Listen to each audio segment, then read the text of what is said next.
decaying plantation house and a significant portion of the surrounding treacherous fen. Her friends thought she was mad. Her boyfriend Mark, a pragmatic engineer, pleaded with her to just sell it, sight unseen. But Ellie, feeling a pull she couldn't explain, packed her car and drove south. She brought Mark along for support, and their mutual friend Chloe, a vibrant and cynical photography student, joined them, eager to capture the Gothic decay. And in the sudden, absolute quiet that follows, broken only by the soft, sucking sound of the swamp, they feel a deep, primal fear. They quickly turn their boat around, paddling frantically away, somehow knowing with chilling certainty that they are being watched, measured, and remembered. And the new warden of Blackwater Fen watches them go, a faint, sorrowful smile on her lips, already listening for the next disruptive sound that would break her stillness. A year later, Eleanor Blackwood is the sole resident of Blackwater Fen. The house is spotless, maintained in perfect order. She moves through the silent rooms with a placid, unhurried grace. Her eyes, once full of life and curiosity, are now calm and deep, reflecting the still waters of the fen. Sometimes, on nights when the moon is full, she walks down to the water's edge. She stands beside two perfectly still figures, a waxy simulacrum of Mark and a beautiful, petrified statue of Chloe, their faces forever frozen in a state of vacant peace. They are her collection now, her guardians. A new group of adventurous teenagers, seeking thrills, sometimes pulls a boat too close to the Blackwood property. They see the pale woman on the porch, rocking slowly in her chair. She doesn't wave or shout.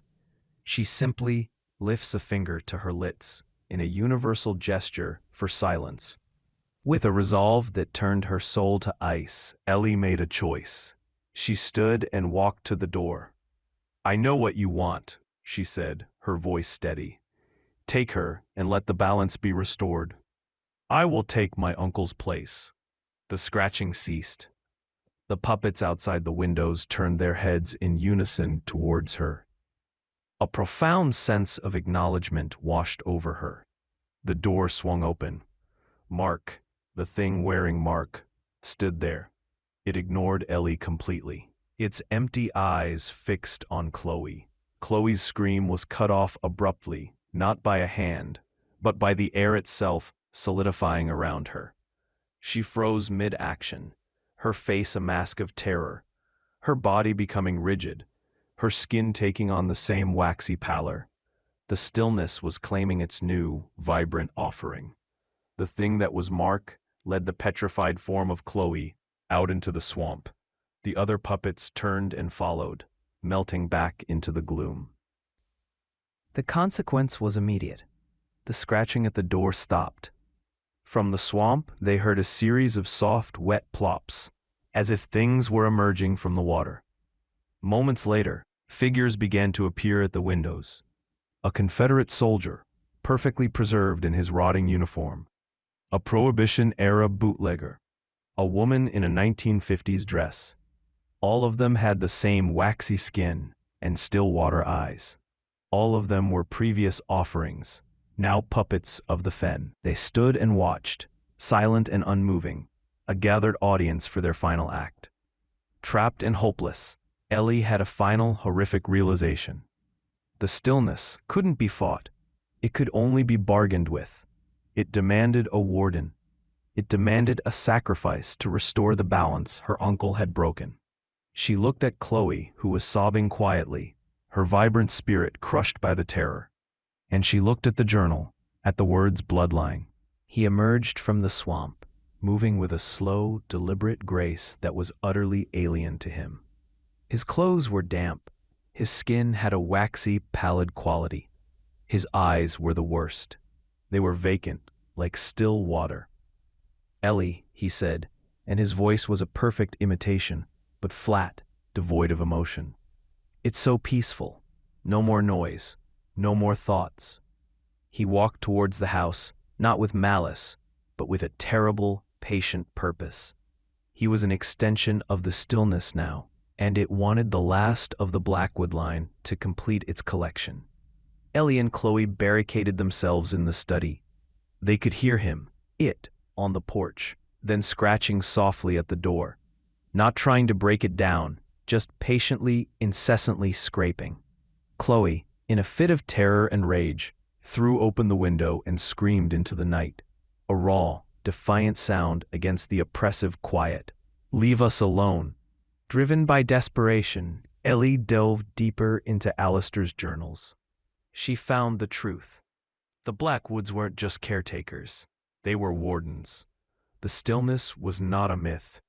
It was a sentient, ancient entity that permeated the fen, a force that maintained a perfect, terrible balance by absorbing any disruptive element, any sound, any movement, any life that was too loud. The offerings were not rituals of worship, but sacrifices of appeasement. Animals, sometimes people. Her uncle's final entry was a confession. I could do it no longer. The silence in my own house was deafening. I have broken the covenant. It is coming for the bloodline. The Stillness didn't just kill. It preserved.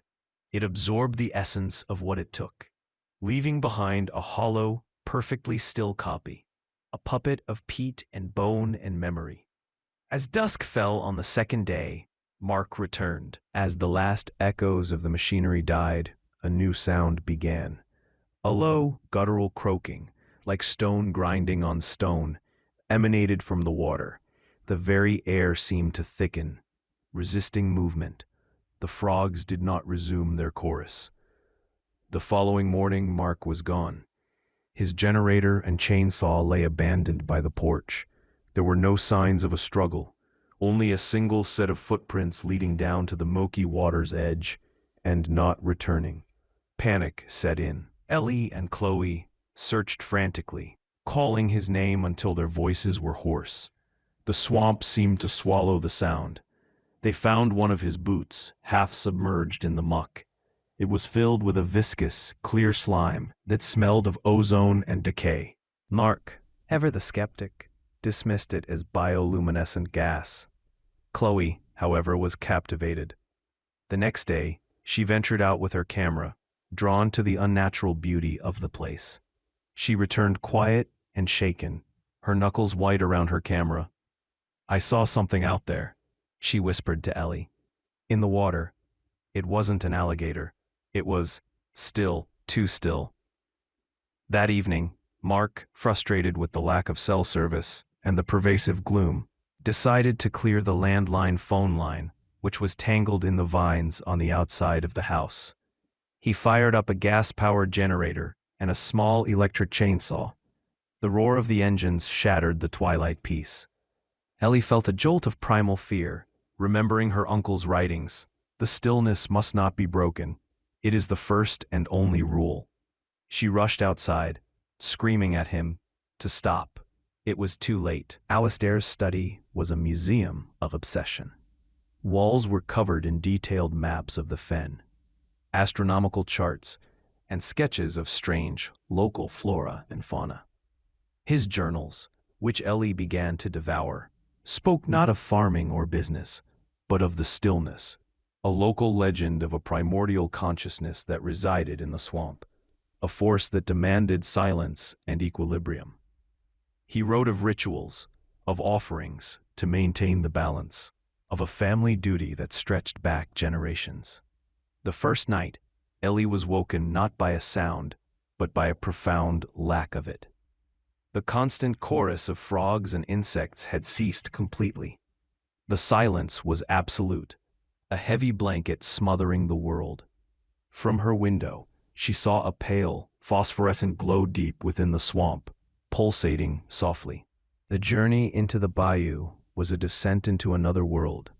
The air grew thick and heavy, smelling of wet earth, blooming rot, and something else, something old and secretive. The local gas station attendant in the last speck of a town refused to take their money, simply waving them on with a muttered, "Y'all be careful out there. The fen, it listens." Blackwater Fen was both magnificent and horrifying.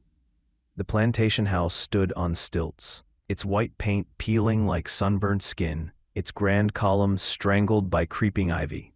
The windows were dark, vacant eyes. Inside, time had stood still. Dust sheets covered furniture, and the air was a physical presence, cold and still, despite the humid heat outside.